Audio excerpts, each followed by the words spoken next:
Okay, Chris Peaks here today with Brandon Mosley coming at you from a undisclosed location here in Alabama. I'm going to start a little talk here every Thursday with like a primary focus on politics here in the Yellowhammer State and maybe some national stuff as well, just depending on how it goes. Brandon, how are you, man? I'm doing great. How are you, Christopher? I'm good. So this sounds exciting and fun. So let's start with the state of Montgomery. What is the state affairs going on in the Capitol? Well, for those who weren't paying attention, the Alabama legislature is back for the 2025 regular legislative session. We've got 30 days of a circus, and hopefully we don't do too much damage to the state in the next couple of months. Um, how many bills got put up for or submitted? We had 167 by the end of the day on by Tuesday morning before they started introducing, and hundreds of bills have been introduced thus far in the session. I don't have an exact number in front of me, but they are off and running with just they gavelled in all 3 days, so we have used 3 of the 30 days. Is Probably there the any? Uh, I'm sorry. Go ahead. probably the biggest headline issue is the Senate did pass April Weaver's legislation um, defining what a woman is. For a few thousand years, this was not controversial, but a few dudes wearing dresses have managed to, them and their doctors, confuse the issue a lot. Does that According have something? to the what Alabama Senate passed, you're born a man or you're born a woman, and it never changes. I mean, that's absolutely absurd to me that we even have to spend time even going over that. I'm ashamed Well, of if this. you were at the committee meeting on Wednesday, of course, they had the obligatory dude in a dress with long hair and, probably breast implants. I didn't look to find out. Um, who's the trans woman, which is a man like you or me who decides to wear a dress and get hormone treatments. This would adversely impact him, her, whatever you want to call that. And then there were a couple of young ladies who have decided for whatever reason they don't like being girls, so they want to be dudes. So they have big beards, and that from all the testosterone that they've been pumping for the last few years. And quite understandably, they said that they would get looked at and be in trouble if they went to the women's room.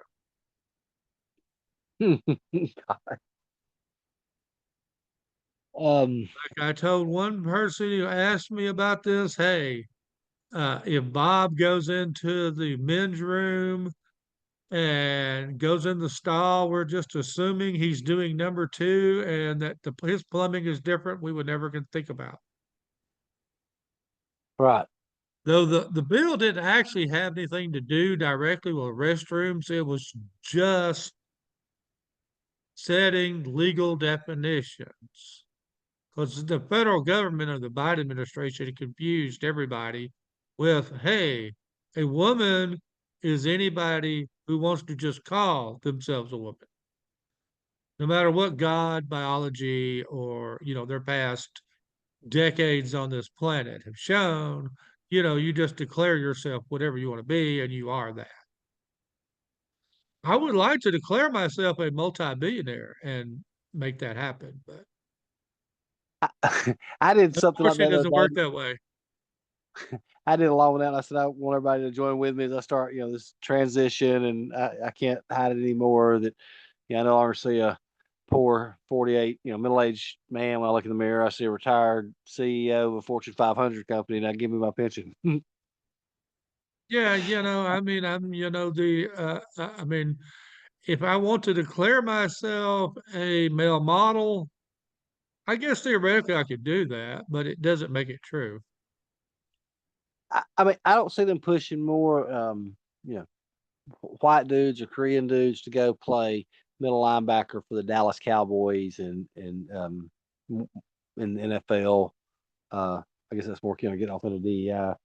Just this whole Let's stuff is not just suggest it because it might happen. so. What other bills do I mean? I don't think this one should take that long to pass. But so what other major bills do we have? Because it seems like we have a trifecta down there, but sometimes it seems like our legislature gets bogged down on too much stuff. The most controversial bill they took up the first week, and this passed out of committee yesterday, is I believe it's SB 67. What it would currently, Alabama has a Department of Veteran Affairs where the various veterans groups suggest three names to the governor, Yeah. and then the governor picks the board members of the Veterans Board from those three names. And then the board, which includes the governor, Oh, picks the commissioner of the Department of Veteran Affairs. And the board oh, governs the affairs of the department. Under legislation that Senator Andrew Jones, a Republican out of Cherokee County, has introduced at the urging of the governor would have sole authority over who is the commissioner. And then the speaker and the pro tem and some other people would get to pick the members of the board. Again, a bunch of people who are not veterans. I mean, I love Kay Ivey, but she did not serve, are going to be ramrodding policy and, appointments for the veterans. And the veterans groups will have no authority or say whatsoever in the deal. uh, I talked with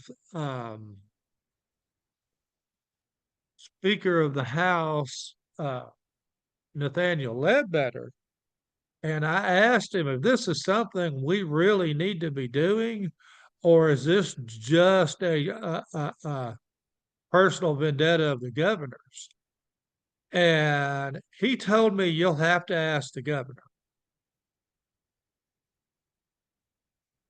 wow, that's that's a pretty Garland Gudger said that the veteran affairs bills will be his top priority next week. So, as since this passed out of committee on Wednesday, as early as Tuesday, the Senate could be considering this massive power grab on the floor of the Senate. Now, nobody in the South does it this way. All the Southern states let veterans govern veterans affairs. Now, this is a thing in Washington state where the governor and the legislature uh, does whatever they want to with the veterans, and veterans be damned. But apparently that's the model that the legislature and the governor appear to be hell bent on ramming down the people's throats. that's what I was fixing to say. That's a huge power grab, isn't it? It is. Again, because one, to be a member of most of the veterans groups, you have to be a veteran. I mean, I think the Right. veterans of foreign wars are cool.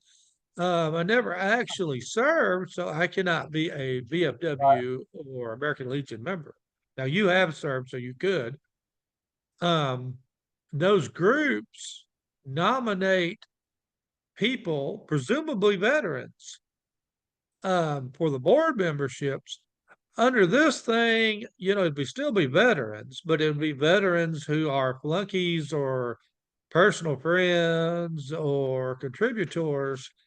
Uh, you know, politicians and politicians who, for the most part, are not veterans. There may be a veteran who's the majority leader, minority leader. I'm not aware of any of them ever serving.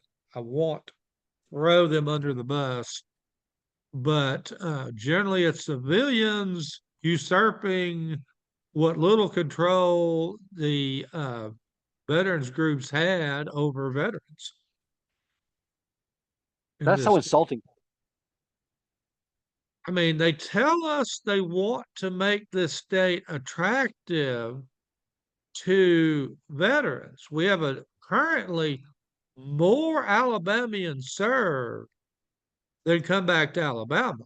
What historically happens is an Alabamian, he's 18 or 19 or whatever, joins the military and he goes off and he fights for us and, lays his life down for us. And a lot of times he settles in California or Texas or North Carolina or another state that's more attractive to veterans. And we have made it an issue, because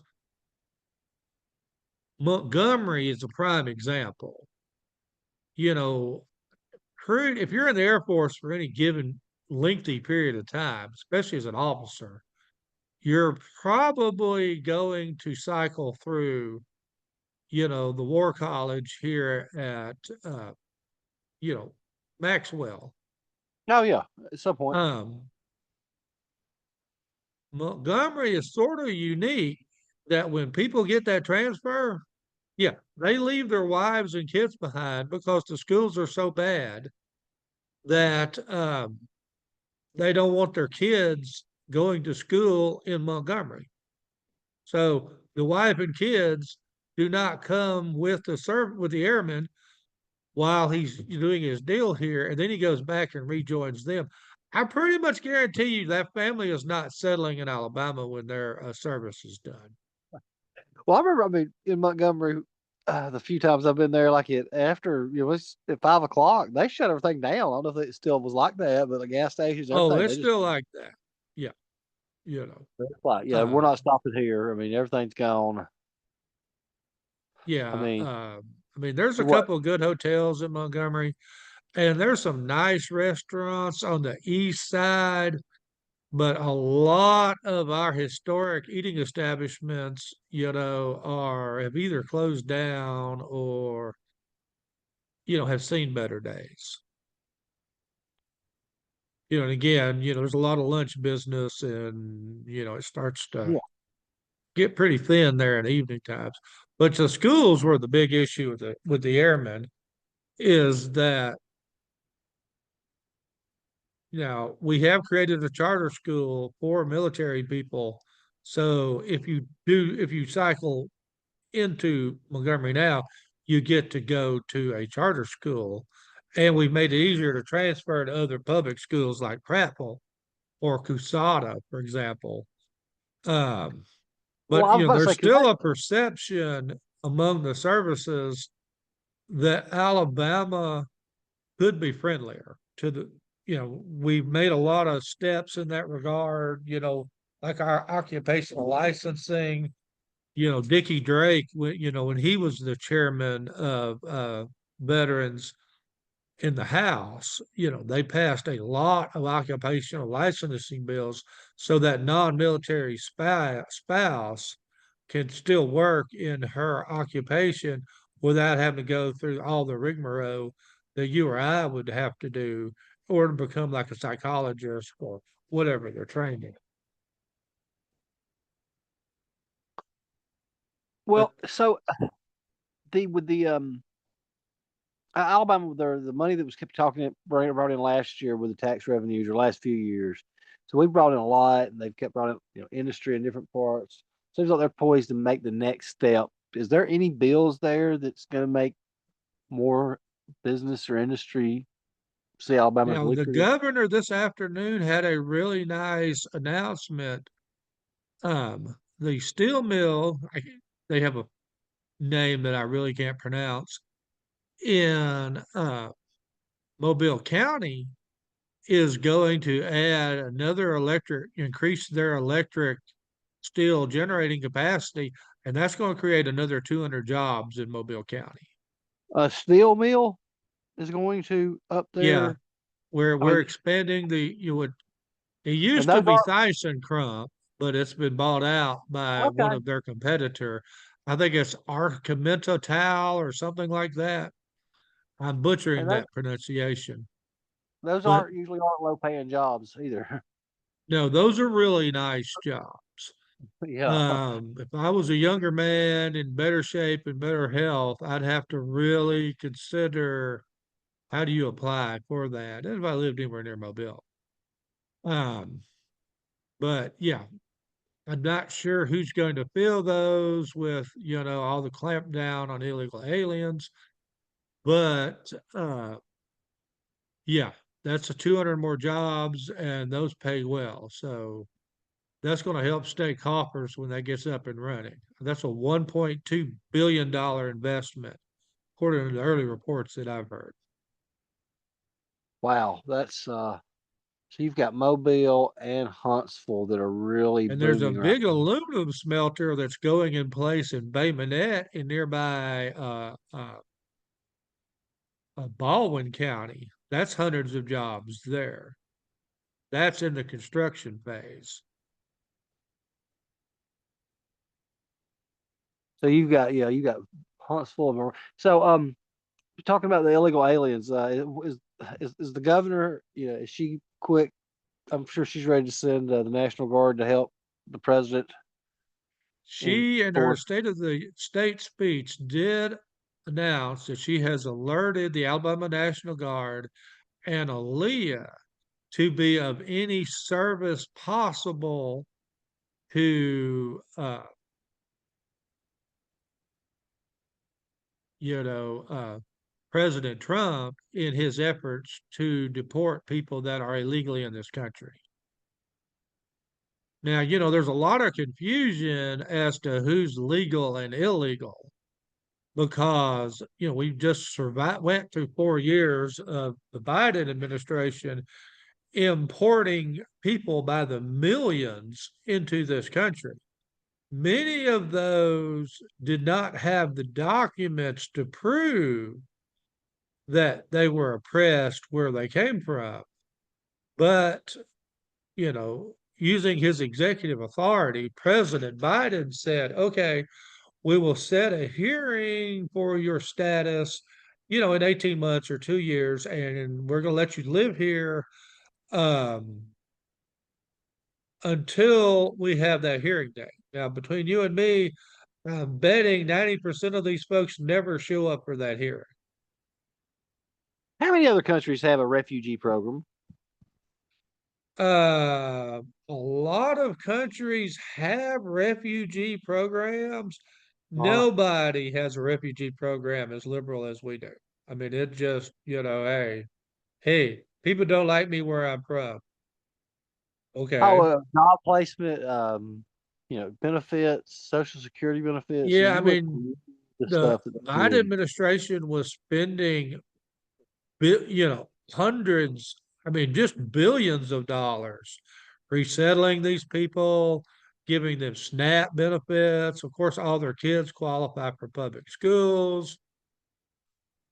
We're getting Yeah, them health insurance and getting them on Medicaid. a Uh, 65-year-old was eligible for insurance. I mean, was eligible for a Social Security. That was the one I couldn't believe. Heck, you could pay anything into it, and you could apply for Social Security benefits. uh, Governor Ivy did, in her State of the State speech, call on the federal government to stop providing benefits to people who aren't supposed to be in the country. But again, if you got an invitation to come here by President Biden and he said you can hang out here for a couple years until we have a hearing on your status, I think that person is technically legal in the country thanks to that little order by the president at the time. Yeah, I Because mean, because even if you President Trump reverse is it, doing what he can to reverse as much of that as possible.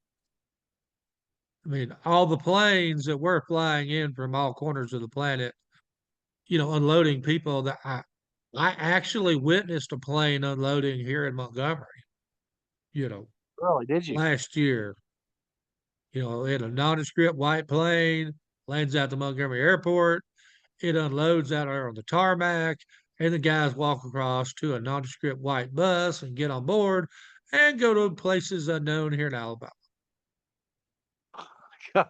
Yeah, I mean, I heard about, I mean, Jasper, Silicaga, I mean, Yeah, all I mean, over. 1819 is reported the same thing, in different places. Yeah, Once you Representative report All, on it, it stops happening and they appear someplace else. It's like whack-a-mole.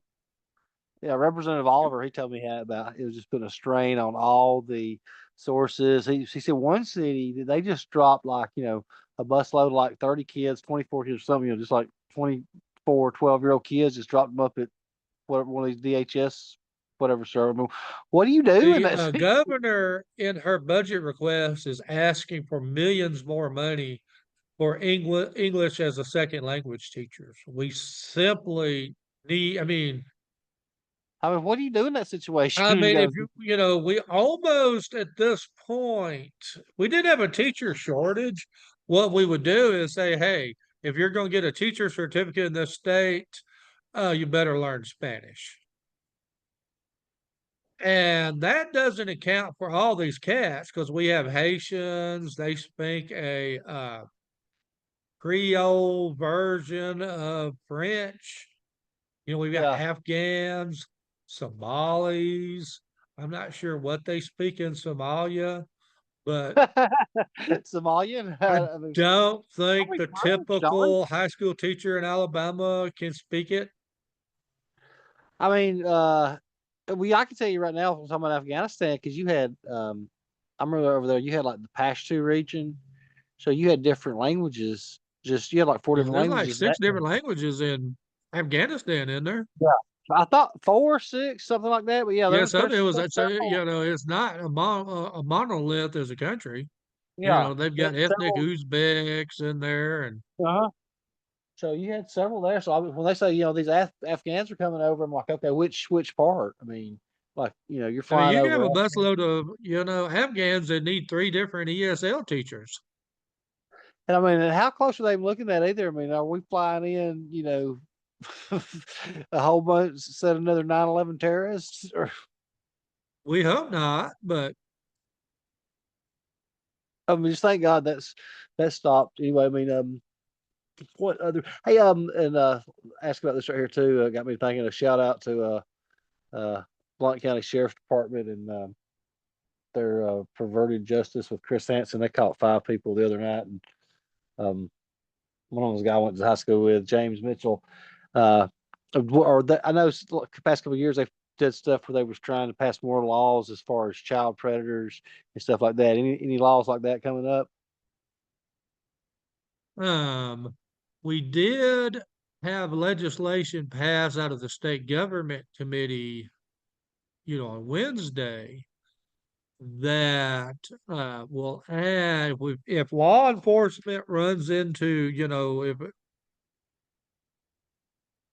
illegal alien, undocumented worker, or some of these people here that are waiting refugee status or whatever, um, have an unpleasant encounter with law enforcement because they've committed some crime.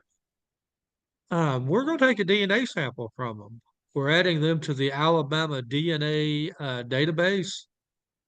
Okay. Um, so that if they've committed other crimes, with some of these people um, are here under assumed identities, and some of them change identities, more than your pastor changes his Sunday suit. We had a case recently where someone was being tried for murder up in my part of the state, and we ran the DNA and found out he had a different name and had been charged with a murder out in California. Thanks to the DNA, we were able to identify that. So Yeah, I since a think lot of these people have real suspect identities, if they're causing problems, and we're having to mess with them, under Senator Lance Bell's legislation, yeah, their DNA sample is going to be in our database. So whether we release them to ICE or we really bond them out and turn them back loose with the rest of us, we've got that DNA sample. So if God forbid something bad happens, we can check DNA at that site versus what we have in our database. You know, that I saw it was something the other day about a woman, a officer somewhere, somebody she'd seen a picture of some guy that was on the 10 most wanted list, and then happened to see somebody that day that looked like him and went and looked at the ID, and something about the ID made her look funny, and she ran that, had somebody come down there, they ran, came down there and ran his fingerprints right then. He was somebody else that had felonies out for him. So yeah, there's no telling how many. Some of the guys that I worked with that were here, working two jobs and all that kind of crap back when I worked in restaurants, they had two or three IDs. So I mean, they were paying, $1,500, $2,000, and I don't know how they're getting them, but yeah, that's not uncommon at all for them.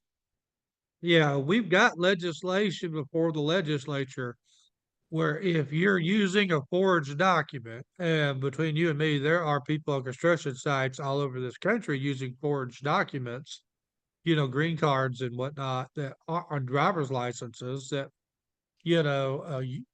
are complete, complete fabrications. There's going to be serious penalties under this legislation for possessing, one of these forged, illegally produced documents. Huh.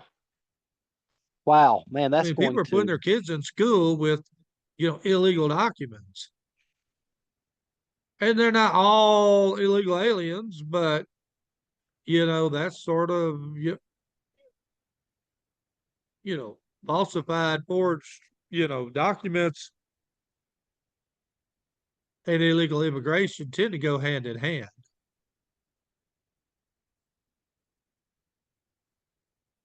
Well, you talked about I asked a while ago if you heard anything um in Montgomery. Somebody was telling me the other day about there were supposed to be sweeps down there, but I'm not. When I hear the media's doing this stuff now, oh, ICE is coming to your schools, it's coming to your churches. I'm not scared of ICE. I don't think no Americans that are here legally should be. I trust them if they feel like they got to go into a school that there's somebody dangerous enough there or a church that they need to get them and take them out. Um, what we don't want are like, schools and churches functioning as like, amnesty centers. Like, hey, Right. the laws of the US do not apply once you're on the school parking lot. And I mean, churches have done this at points in history where, the church shields people. You just live in the basement of the church and yeah, and they protect you. Yeah, we don't want to start that. So I don't think, I would hope that ICE doesn't pull up to, the First Baptist Church of Albertville one Sunday and, with in a bus and say, hey, everybody, they can't produce documents. Yeah, we're loading you up.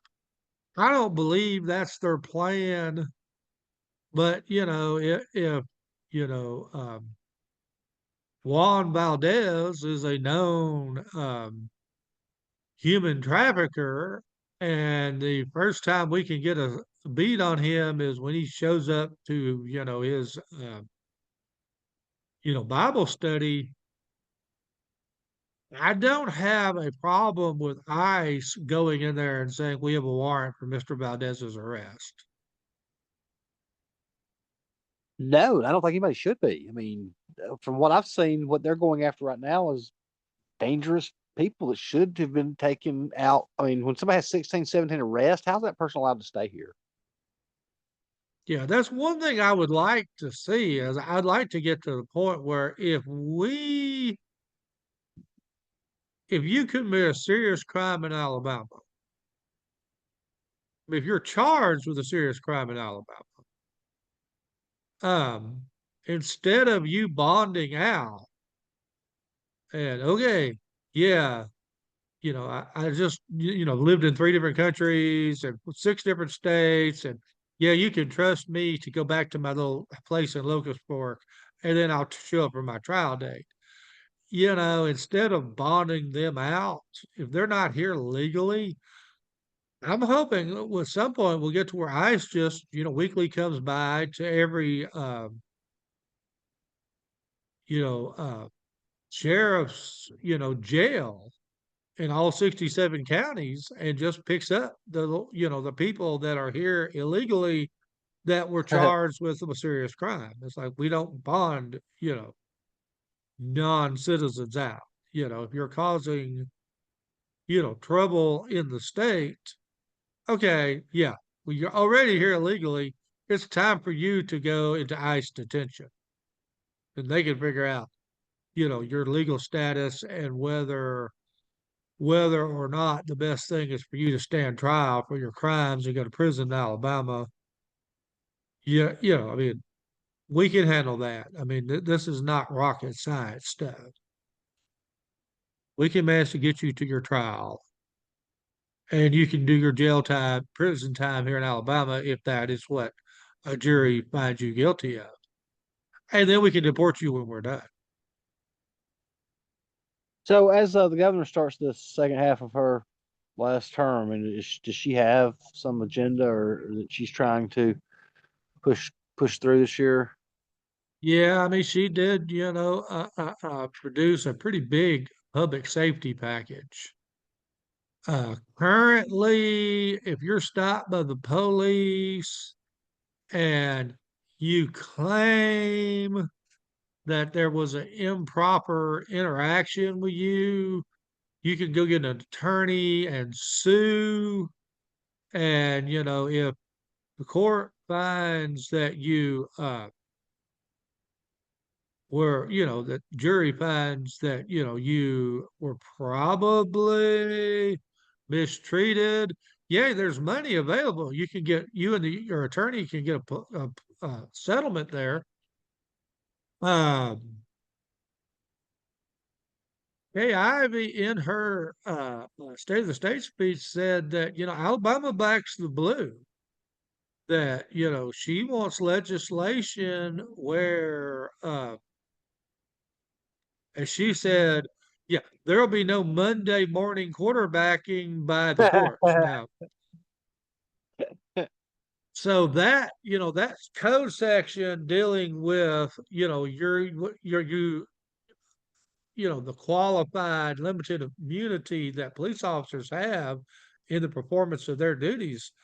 There's a rewrite that the legislature is going to consider, and that's part of KIV's public safety agenda. Um, she's also creating, there's $10 million in the budget for this, her budget request.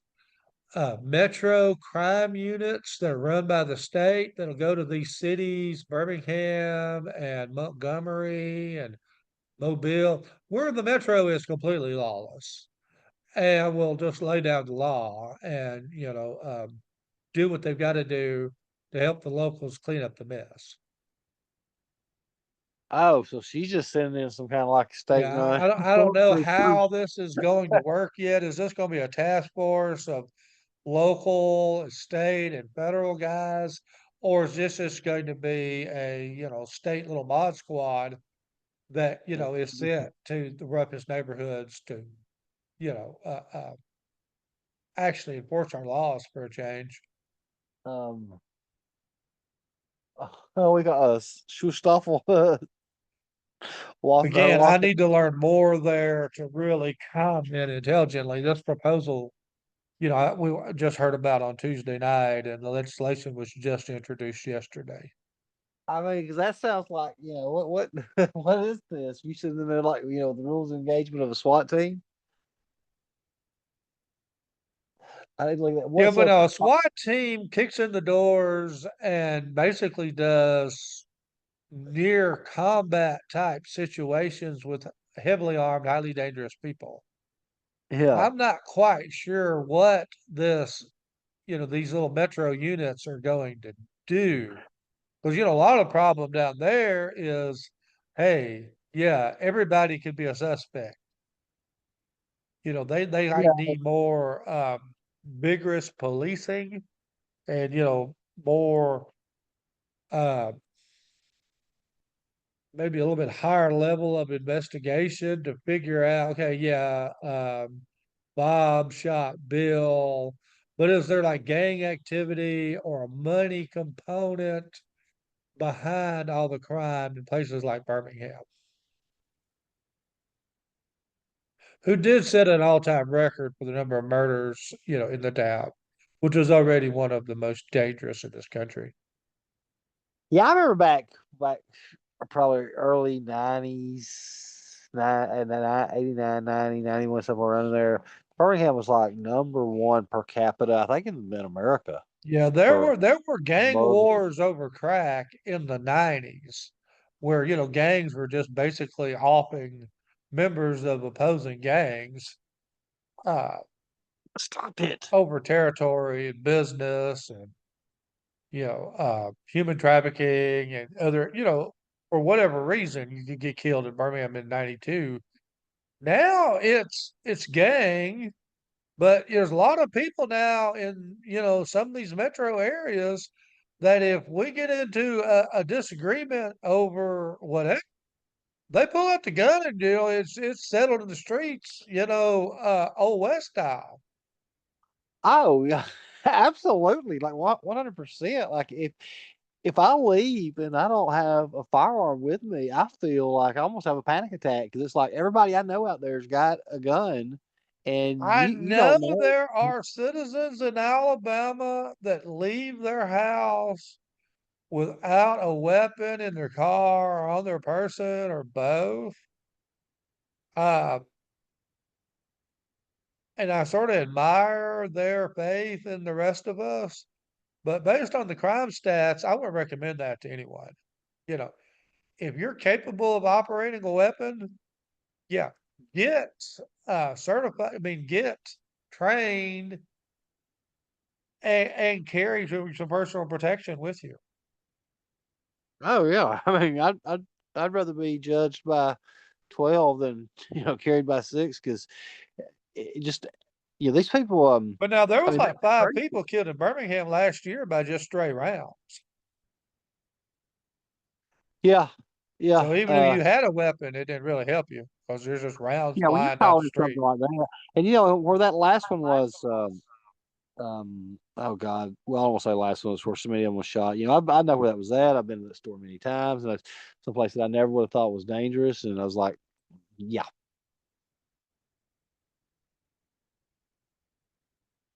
I I remember mean when you that was used to see school kids, on the streets, in 5 Point South in Birmingham. I mean, college kids hung out there uh at night, went to clubs and things. Yeah, don't do that kind of thing now. oh no, I mean, there was I mean, they had that hookah and cigar lounge right there in the middle of 5 Points, and 21 people were shot over the summer, all at one time. yeah, I know. I used to. I mean, I know exactly where that's at. I mean, I used to. I mean, I used to work around there, that Jim and Nick's. I used to live over there by Dreamland, over there in 5 Points. I mean, I used to hang out in 5 Points all the time. Um, I mean, going through there, I mean, because it got to a point there where the entertainment district moved over there to like the lakeshore area around where St. Vincent's at. And then and that part around 5 Points became, it became really, really sketchy. And then, I mean, because you've had, Yeah, I mean, if oh you God, haven't been in Birmingham or Montgomery or Mobile in the last 20 years, yeah, things have changed and not for the better. I mean, see, I lived on, I mean, Highland Avenue, and it was voted one of the top 10 urban suburbs or urban neighborhoods to live in. And it was. I mean, Highland was great. Um, but as soon as you got off Highland, I mean, and there was could even still be some problems there, but when you went to like, I remember one of these gas stations on University and stuff. I mean, um, even the South Side is nice as what it was. You know, I just always had a weapon with me, and I don't know how Huntsville. I've And heard their a personal. weapon just lets you shoot back. It doesn't mean you're going to not get shot. Yeah, I mean, because if somebody's bound and determined that, I mean, some stuff like they go stupid. They get the gunfights are so stupid.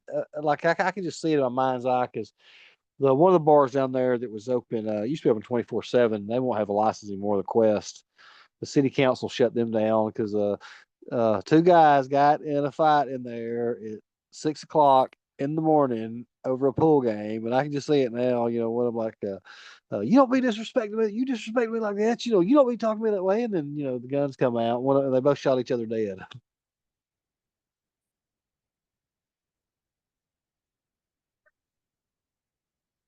Well, Christopher, in D.C. yesterday, President Trump, of course, and Katie Britt and Tommy Tuberville were there. He signed an executive order, and you would think this would never be needed, but it was an executive order that prohibits biological males from competing in women's and girls' sports. This Yeah, was I a read about that. huge win for the ladies, and parents, because I mean, uh, you had that. I mean, you had men,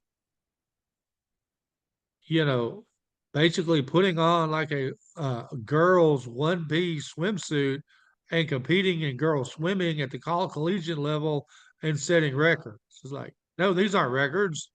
There's been bunch of men that beat these times, but I mean, I don't there's know. a natural biological advantage to being bigger, stronger. Yeah, Um, testosterone. yeah, Uh, testosterone. Uh, I mean, it's been, in girl sports, a punishment. I mean, it's been banned for a girl athlete to take testosterone. Uh, to give her an unfair, right. performance Yeah. enhancing drug in the Yeah. competition. So why was it ever fair to have a man who in the sport, who has that unfair advantage in spades just naturally? I want to know that nobody can tell me this, and I've been asking for ever since I heard about this. Who signed off on that? Somebody had to sign off on that to say, okay, The Biden administration passed, a rewriting revision of Title IX that redefined what a woman was. Where, so that didn't go hey, for like somebody in the NCAA that had to sign off on that because there's no well, way no, I I mean went. it's Title IX. Title IX was passed 50 years ago, and it ensures that So just because I can say I'm a universities woman, and schools have women's sports and protect and so I can fund say women's I'm a woman. sports.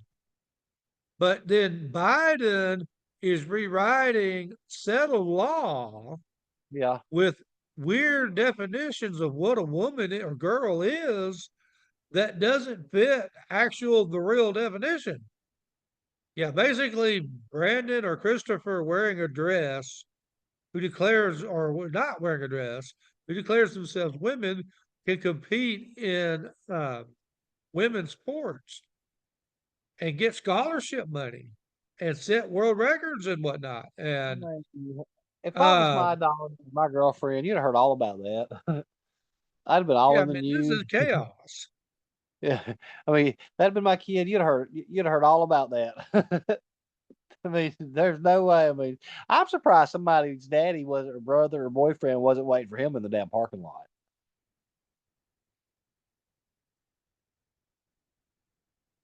I mean, we had the Olympics where, men declaring themselves women just beat the living stew out of women, some of the best women boxers.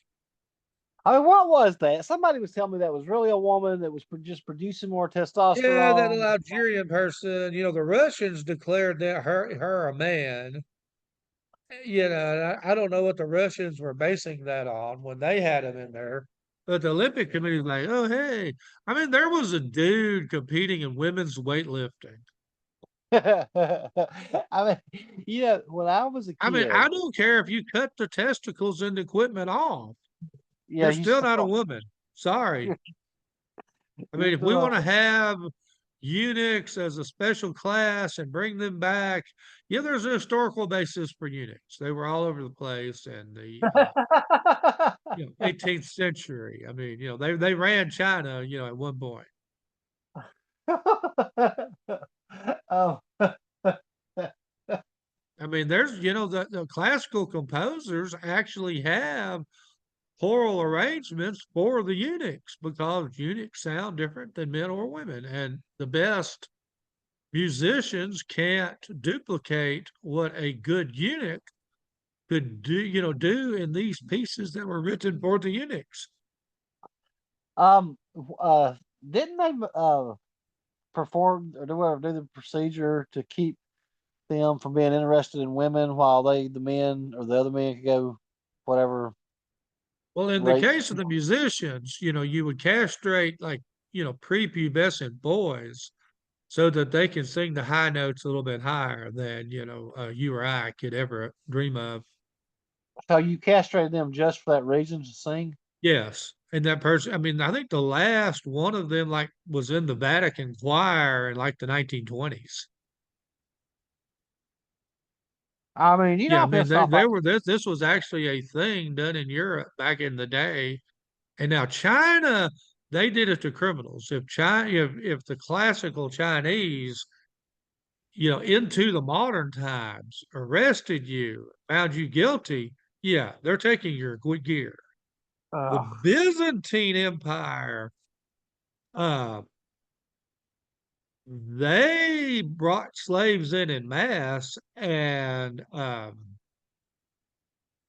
castrated. I mean, they took, you know, all the equipment, not just the testicles. And they operated that way for centuries. They just, hey, they were a slave state and they didn't want slaves multiplying and they didn't want slaves.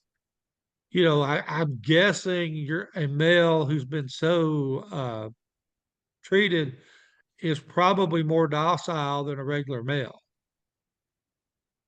It's uh, that way with livestock. I have no direct experience with anything other than hogs, dogs, and cattle I mean, and that would have horses. to be a fight to the end. I mean, if you're taking, the nuts, then Ah, that's not gonna. in this era where we all have guns, yeah, you're not taking me alive, coppers, if that's the penalty. Yeah, I mean, I'm just that's saying, hey, I mean, it sounds sort of cool from a law enforcement perspective, but no, it's like, hey, you charge me with what? Okay, no, I'm not going to the station. uh I mean, like some kid that, yeah, what you If gonna cut my somebody nose has wrongly accused me of a violent crime, I'm about to get, like, yeah, yeah, no, I mean, yeah. yeah, one of those Do I crimes do where my like, 10 years in prison and lose my manhood? No, no, no, no, no, no, no, no. We don't need to go there. I think that would be because, yeah, unconstitutional, cruel, and unusual punishment under the Constitution. This has come up because there are legislators who have introduced, I don't know if we got a bill this year or not, chemical castration yeah, I can remember bills that. for like uh, sexual predators.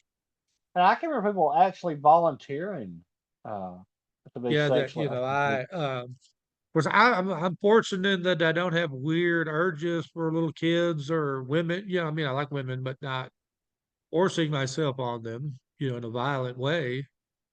No, I know what you Um, mean. My friend was talking the other day, and I said, I don't know what it is, but somebody's. because we're talking about these people with these different perversions. I said something makes these people attracted, whatever it is. I don't know what it is. And I'm so glad that I'm vanilla, because when people, I've had, females ask me, I mean, you get, I have enough problems staying away from Twinkies. Yeah, I don't need those kind of urges, too. Fortunately, I well, don't, the but ones I that mean, me I'm sure if you have that problem, it's probably not, s- when you know, s- I, a females first started asking me, if everyone asked me, do you like to get kinky? And I'm like, yeah, what's kinky? And then I'm just sitting there just shocked, like, oh my God, that's like, I'm traumatized. And there's a lot of just, sorry. yeah, Um, I mean, rapists have always been among us, and that's oh why yeah, we have prisons. and As I mean, much as I don't like rapists, yeah, let them keep their manhood. We're just gonna have them locked up. yeah, I mean, I go, well, that's cruel and unusual punishment with along with that. I mean, again, if I'm a legislator, you know, I don't know that I would be the one who votes no.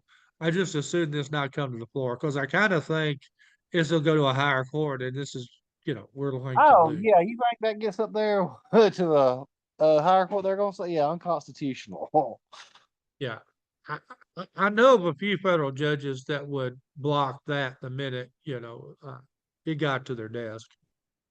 Yeah, hey, that was a unconstitutional. Because speaking of, and this is getting me into another thing. I got a friend that's he lives in sorry, a friend of a friend. He lives in Alaska and he gets the medical marijuana stuff, and he's want to go to a different state and then sue and get the federal courts in it and declare it legal from state to state. And I was like, yeah, they're gonna say, hey, watch this. That's unconstitutional because it's illegal federally. Okay, you can't just go into any state and make this legal like it is in Colorado. A bunch of states have done it. 36 states have passed medical marijuana. Yeah, but I mean, Alabama's number well, 37. you can't go into a state that does. No, no, no, I'm not talking about medical. I'm talking about recreational. Yeah, I mean, a bunch of California has done recreational. There's like Yeah, 20 states that, you can't go into a state Florida, that I doesn't think, have has it, some sort of version of recreational but into a or has state that doesn't considered have it. it, and into a state that doesn't have it. Yeah, marijuana crosses state lines is like, I'm pretty much sure, Oklahoma grows marijuana out the wazoo. Who Oklahoma? really? Yeah, Oklahoma had, they passed, a marijuana, and just about anybody with a farm could just get a license and go. So they produce a surplus. They produce more than folks in Oklahoma can buy. So they're looking for other states to export that stuff through. You obviously cannot sell that into Alabama where it is illegal in the state. But I have no doubt there are trucks that transverse through Alabama delivering legal marijuana to legal destination. Um, my understanding of federal and state law is the minute that thing crosses that rig crosses the Alabama line, a felony has been committed. That's what I I was would thinking. hope that a local DA would give them some leeway with that. But no, what we have now is a mess. I was about to say that's a big old mess because you're committing a felony. What? Not only federally, but in the state of Alabama too. Yeah, I mean, I know you're breaking Alabama law. Yeah. So you're just committing. I mean, yeah, because it's like you've got Oklahoma, say it's going to whatever state, and it crosses into Alabama, and yeah, you really I gonna put mean, this guy there's in people prison? like in Arizona. I know of one guy in Arizona that had a medical marijuana card, and he and Yeah, his medical marijuana drove into Alabama en route to visiting relatives in Raleigh. They were traveling from like his family in Mississippi to visit her family in North Carolina, and they stopped for gas in Gordo. and they were Yeah. playing their music too loud and violating the Gordo noise ordinance. Yeah. And so the police asked if they could search Oh the God. vehicle, and not being a great legal scholar, he said, "Oh yes, there's nothing illegal in my car," because he believes his marijuana is legal. And yeah, no, I mean you can obtain marijuana legally in Arizona. It can't be in Gordo or anywhere else in the state of Alabama. I mean, I know of Ah, people in Alabama that travel to Florida and travel to Colorado to pick up their stash and come in the state. The minute that crosses the state line, a crime has been committed. You hope when there's a legitimate medical need, whatnot, that local authorities will be lenient, but under letter of the law, um, that's a possession charge. And if you have enough quantity, like the poor guy in Gordo did, because he was traveling, so he was, brought his, bought extra, um, because he's going to be out of town. That guy spent like a year in Alabama prison. I mean, God. I mean, Now, he was originally given a suspended sentence, but then he violated the terms of that by not getting drug treatment when he went back to Arizona. oh God. I mean, he had to have a good bit of what how I can't remember what total was here, but isn't that like God, a waste of money to put somebody in jail that long for marijuana? Um, I kind of think it is because I mean, I mean, I think it's way too long. that's pretty unusual. Um, because I mean, we have a shortage of prison beds in this state. I think there's about 23,000 people incarcerated, and we really only have capacity for about 15,000. We've just added extra beds, and in our aging prison systems, that overcrowded is not conducive to rehabilitation or anything else. We're building two mega prisons to deal with that. And now that brings up another issue that was before the legislature this week. Um, Senator Greg Albritton, a Republican from Atmore, chairs Oh, the Senate Finance and Taxation General Fund Committee that helps prepare the general fund budget along with his, peers in the House. And he told, we're building the two mega prisons. We were originally told by Governor Ivey's administration that they could build two mega prisons for $840 million. God, that's a lot of money, man. Yeah, we wish that that was true. The one prison that they're building right now in Elmore County is going to cost north of 1.1 billion God, just for one of them. for just one of them. Albritton told us that we borrowed we took like $400 million of our ARPA money, and we took a bunch of one-time general fund money and put toward that, and then we went to the bond market for like $500 million. Albritton told the committee on Wednesday that we're going to have to go to the bond market and get another $500 million in order to complete the two prisons. God, And that is the close to $2 billion. yeah, uh, that's a lot of money by any standards. I mean, I'm hoping they can keep this below 2 billion, but there's a big difference between 2.1, 2.2 billion and 834 million. Yeah. generations of Alabamians will be paying this $1 billion in prison debt off, probably for the next 25 or 30 years. Kids that aren't born yet will be seeing their wages going toward, their taxes going toward paying down our prison bond issue problem. I mean, is there no way, like you saw the 23,000, that we should go look at some of these sentences? Because I mean, I've seen people get, sentenced for so We've much. Like, already done justice reform, which reduced prison capacity a bunch about 7 years ago. Um, a lot of the people, there's community corrections and other diversion programs for nonviolent offenders, i.e., people that steal stuff from the rest of us.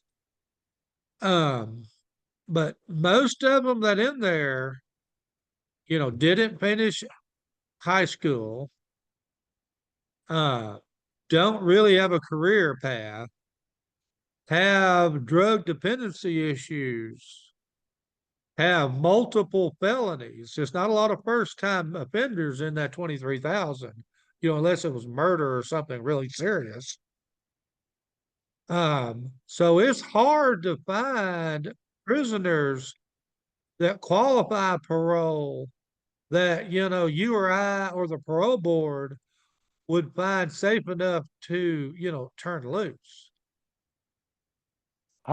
so I had an uncle that he got life um, for a marijuana charge. Ended up being like, and it was like he went to trial on like 10, 11 years later. They called him as on Alabama's 10 most wanted list and went to trial, ended up getting convicted. He got life. And then I had an aunt that found out that his second conviction shouldn't have been a felony. It should have been a misdemeanor. So they were Yeah, like, oh, the okay. old, 3 strikes and you're outlaw has been repealed.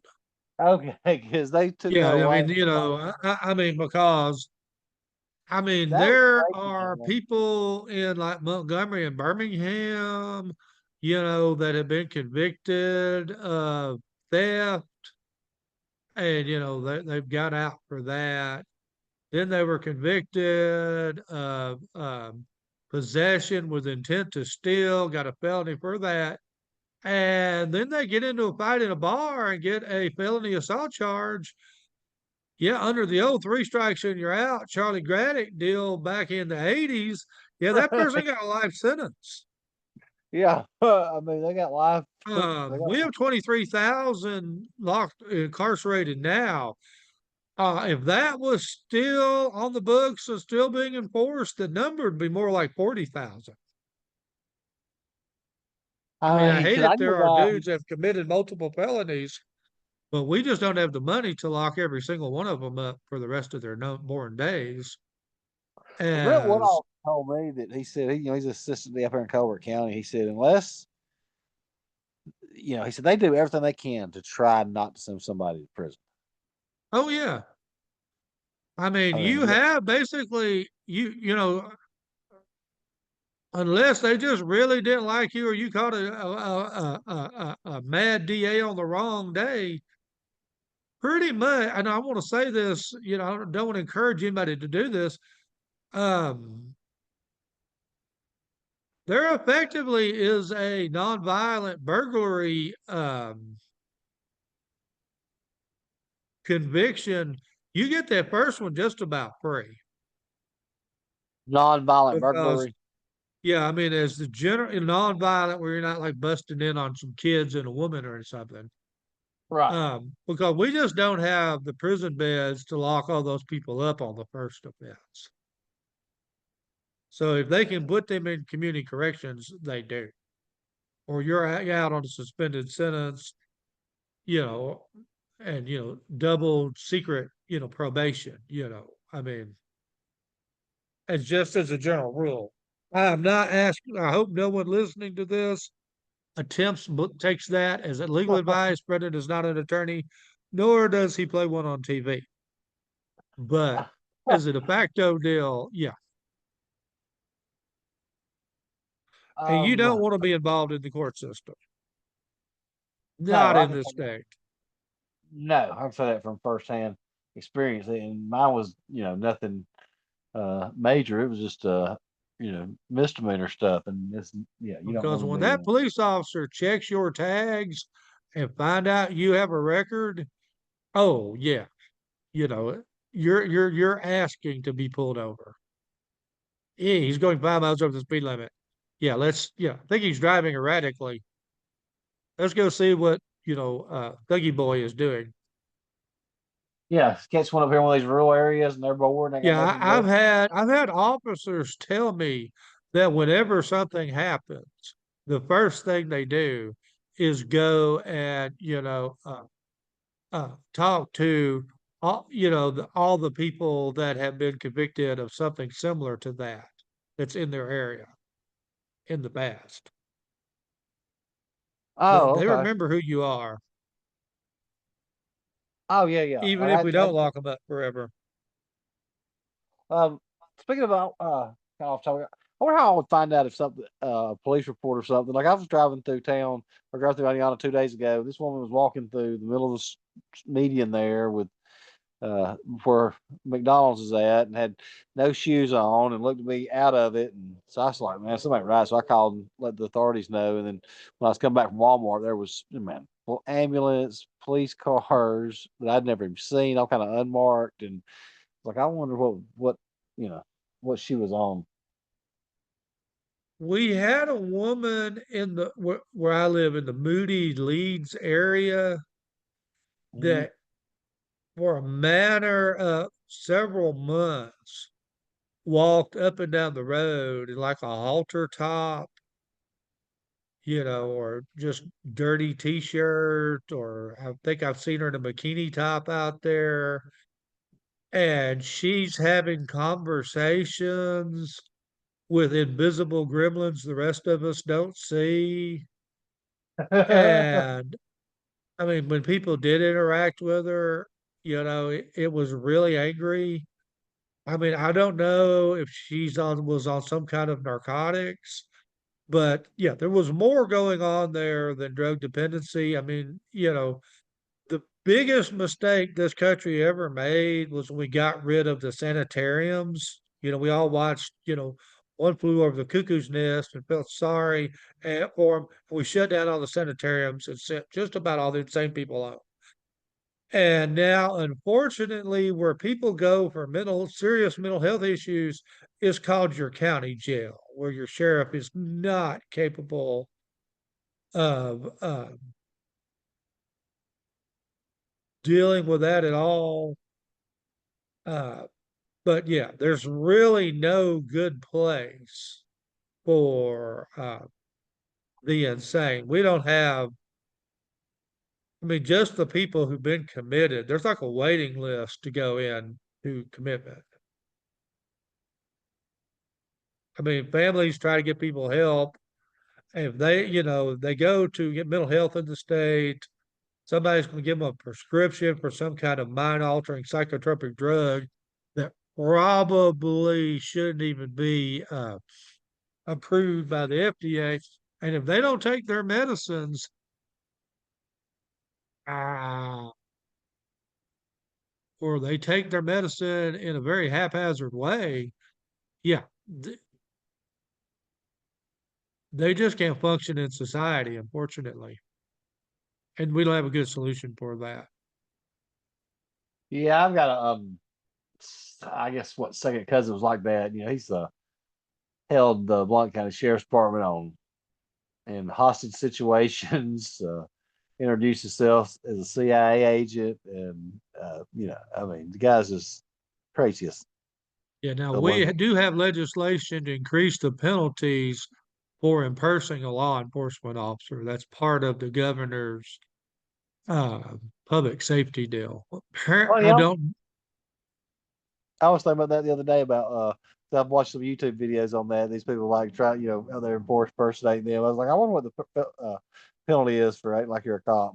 I mean, again, this is one of those urges I've never had. I have never wanted to tell somebody I'm a police officer when I'm not. Uh, But gotta work. He pulled people over with a fake badge and yeah, everything, and I'm why would you stop? You got arrested for that. I'm like, what was going through your mind that made you pull this woman over and show her a badge? yeah. I mean, there have been, I'm not going to give publicity to some of this, but there have been cases where people have, pulled out a blue light and pulled over, Oh yeah, you, women, for very dangerous reasons. oh yeah. I've seen several shows and stuff like I that. Them mean, I going, guess that would be a way to get a woman's number. Um, I mean, yeah. I mean, you're gonna. but yeah, that people are going around doing that is scary. I mean, we're pretty short on prison space. Yeah, and I don't really want to increase the number of crimes that we have to serious time for. I might make an exception in that one where we just need to do something. I'm gonna have to let you go, Christopher. Okay, I'll get this up and over to you ASAP. Okay, Bye. bye. Bye. Bye. Bye. Bye. Bye.